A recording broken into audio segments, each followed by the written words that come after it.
National Academy of Sciences more than 100,000 times. For a very technical scientific paper, that's practically unheard of. I've never had that happen before.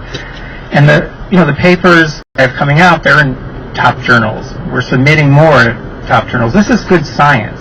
So why aren't 20 universities doing this stuff? You know why? Because they're getting funding from Google, or they're terrified of Google. The head of Europe's largest publishing conglomerate, his name's Dopfner, published a piece a few years ago. Was actually called Fear of Google. It's a superb piece. It's about how in a lot of industries right now, you cannot make a move without taking into account how Google's going to react. I want to Google Fear of Google. Yeah, Google Fear of Google. Let's see what happens. Yeah. You could get Dopfner. Fear of... What's it suggest? Fear of rain, fear of God, G-O-O, fear of Google. Yeah. What does it say? Who's afraid of Google? Everyone. Wired magazine. Why we fear Google? That's another website we don't know. What Americans fear most according to their Google searches. Why are people afraid of Google? Quora. Well, don't forget, whatever you're getting has to do with your history. So someone else is going to get a different list, and that's scary because ask a con artist. I don't know, you know any con artists? Because I've met one or two. You ask a con artist, and they will tell you straight out, if you want to do a con, the more you know about someone, the easier it is, for sure. So that's the problem there, is that everything is personalized, and everything you're seeing there is based on you and your 20-plus year history and the 3 million pages of information they have about you. They build digital models of all of us. Do you use social media? I've been trying to close my Facebook page for I think at least 3 years now. They won't let me close it. They won't let me change it. It's still up there. I didn't even set it up originally. I think it was Misty, my wife, who set it up. But they won't let me touch it. And they won't let me close it. Speaking of which, okay, I'm sitting next to a guy on an airplane the other day. And he says, he's saying how he's very proud that he doesn't use any social media. I said, so, wait, you mean you don't have a Facebook page? And he goes, oh no, positively I do not have a Facebook page. I said, you have a Facebook page. He goes, no, what are you telling me? He says, I know, I don't have a Facebook. I would know if I had a Facebook. I said, no, you don't understand. Every time someone mentions you on Facebook or posts a photo in which you appear, okay, that goes into your Facebook profile. You have an enormous Facebook profile, except that you can't see it. And what do you say to that? Well, I said it in a way, I guess, that was pretty convincing, and he was upset. He didn't like the concept that he might have a Facebook profile that he doesn't know about. That you can't opt out. Well, it's not only that, but even when you think Google, God, do they ever say anything truthful publicly? That's a big question. But Google claims, for example, you can delete your Google data. You can go through the motions of saying I want to delete my Google data, and then from that point on you can't see your Google data, but they don't delete it. They never delete it. Even if they deleted it on one server, it's sitting there and backup after backup after backup, and they can, and not only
you read, I think I'm the only one who reads these things, but if you read Google's terms of service and Google's privacy policy, it says right in there, we reserve the right to hold on to your data as we might be required by law or in any other way that protects Google. Now, what about Twitter, Instagram, things like that? Well, with Twitter, Instagram and Facebook are the same entity, right? Instagram, yeah, and Instagram's part of Facebook. So here, my main concern is, again, is this power to suppress. So I don't know what your opinion is. In fact, I'd love to know what your opinion is of what happened early 2021, I think it was, when both Facebook and Twitter shut down Donald Trump. What do you think of that? I don't think they should be shutting down people at all. And by the way, he was still president. Yeah, I think that what these things are, I think we're at a time in history where you can't look at them as just private companies, because the ability to express yourself is severely limited if you're not in those platforms. I think they should be looked at like utilities, and I think they should be subject to the freedoms that are in our Constitution and the Bill of Rights, and I think the way the First Amendment protects free speech, it should be protected on social media platforms, because I think as long as you're not threatening someone or doxing someone or putting someone in harm or lying about them, I think your ability to express yourself is a gigantic part of us trying to figure out the truth. Like when it comes to what are people's honest opinions about things, do we know? You know, we don't know if honest opinions are suppressed because they don't match up to someone's ideology. I think it's a critical aspect of what it means to be American, to be able to express yourself freely and to find out how other people think is educational. If you only exist in an echo chamber and you only hear the opinions expressed of people that align with a certain ideology, that's not free speech. I think free speech is critical. And I think the answer to bad speech, and this is not my thought, this is many brilliant people believe this, is better speech, more thought, is more convincing arguments, more logical, sustained reasoning and debate and discussion. And I think as soon as they start suppressing ideas, as soon as they start suppressing and deleting YouTube videos and banning people from Twitter for things that have now been proven to be true, right? There's a lot of people that were banned because they questioned the leak theory. You know, their videos were pulled down. They were suspended from Twitter. Now that's cover of Newsweek. It's constantly being discussed. Sure. It's discussed in the Senate. Well, this is a very old idea. The way Voltaire said it, I'm paraphrasing, is, I may not agree with what you say, but I will defend to the death your right to say it. Yeah. And, I think it was dead wrong. I mean, I was happy, of course, that this happened, but I think it was dead wrong for Twitter and Facebook to literally cut off communication between the current President of the United States, who's still in office, and his supporters. Yeah, and the real question, too, is how much manipulation was being done by federal agents in the January 6th event. Like, did they engineer people going into the Capitol? Did they encourage them? And you saw that Ted Cruz conversation with the woman from FBI, where she said, I can't answer that. Did the FBI incite violence? I can't answer that. You can't answer that. That should be never. Would they incite violence? Would the FBI manipulate people to do something illegal that would not have done that? But if you pay attention to those people, like if you watch, there's a great documentary on HBO, this QAnon documentary. It's Into the Storm. Have you seen it? No. It's worth watching. It's a four parts, something like that. multiple parts, and it's great. And you realize like how easily manipulated some of these poor folks are. They get involved in these movements. Now, if somebody wanted to disparage a political party or to maybe have some sort of a justification for getting some influential person like Donald Trump offline, that would be the way they would do it. That's, yeah. Yeah. Say, look, he's responsible for violence. He's responsible for, look, this is as bad as Pearl Harbor.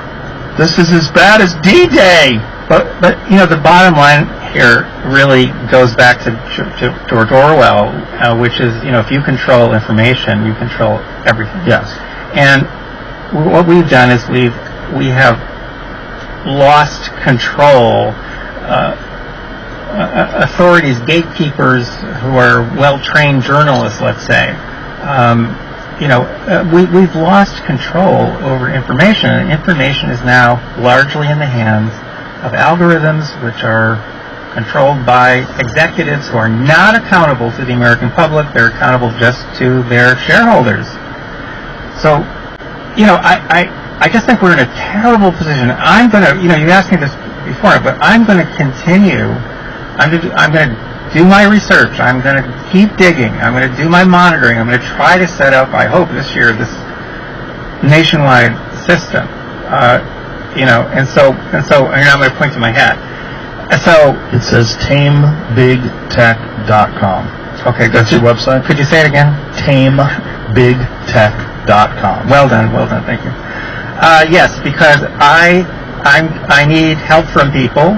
I need people to provide funds, but also to help us find funds.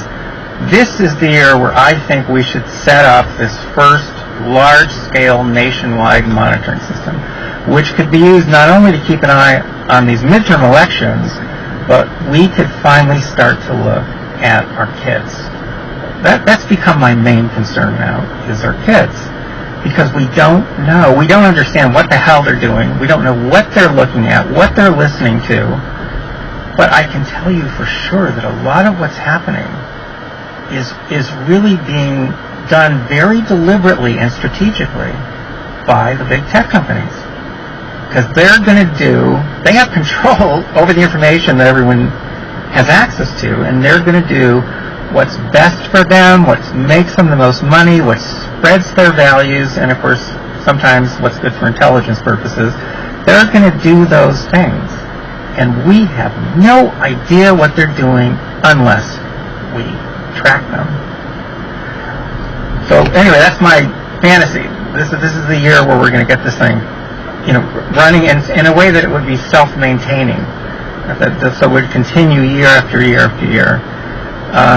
Not optional. I said that before. It's not optional.